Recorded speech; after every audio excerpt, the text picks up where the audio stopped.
You're a very powerful man. You're a very attractive man. Paano ho kayo umiiwas sa temptasyon? Mahal ko yung pamilya ko eh. Simple buhay. Yun ang Mas maganda kasi simple na lang ang buhay mo eh. Kumusta kayo bilang asawa? Matagal na kami magkasama na aking may Gaano bahay. na katagal si Bagamat ang kasal namin, 33 years lamang, 34, pero matagal pa kaming nagkasama bago yan. So halos mag-4 na taon na kami magkasama din. Sweet ho kayo? Kami lang dalawa. Maski kailan naman, Pag kayo lang dalawa. simula nung magkasama kami, hanggang ngayon kami pa rin dalawa. Kumusta ho kayo bilang ama? Ako, gustong-gusto ko yung mga anak ko. Spoiler ho kayo. Ang spoil sa akin yung mga anak ko. Ang medyo mas madisiplina si Mrs. Si Mrs. ang mas Si Cynthia ang mas madisiplina. At ako naman yung mas maluwag. Pero ganyan kami ng magkasama eh. Nagbabalanse kami eh. Parang kung ano yung kakulangan ng isa, pinupunan ng isa. Siloso ka bilang ama? Hindi pa dumarating sa akin yan, pero hindi ko masasabing hindi ako seloso.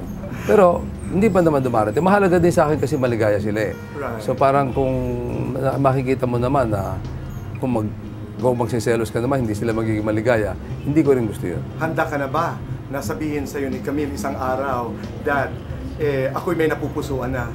Well, inevitable yan eh. Kaya dapat paghandaan din. Hindi ko lang masasabing masaya ako noong araw na yon. Pero ibig ko sabihin, nalalaman kong darating at darating yon. Kumusta ka bilang kaibigan? Malalim ako makipagkaibigan, boy.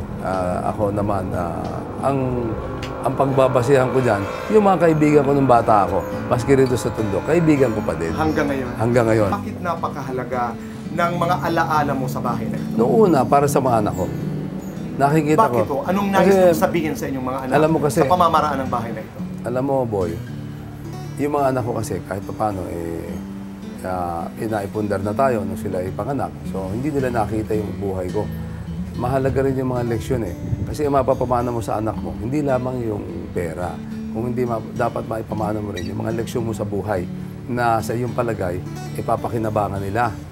Ang pinakamagandang leksyon, pinakamaraming leksyon na maibibigay ko sa kanila, itong galing dito sa bahay na ito. Na yung dinaanan kong hirap, yung dinaanan kong sarap din, yung mga pinagdaanan na yung mga problema. Pero ngayon, lumalawak yung aking hangarin ngayon na hindi lamang sa mga anak ko, kundi pati na sa ating mga kababayan din dahil ako ngayon isang public official ngayon. Kikita mo ngayon na yung mga nangyari dito at yung mga dinaanan mo, kung ano ang talagang suliranin na kailangan lutasin. Kaya naisip ko na dapat bilhin ko na rin itong bahay na ito, property na ito, para nasa ganon ay magsilbing halimbawa ito parati sa mga nagsusumikap. Maraming salamat. Thank you very much.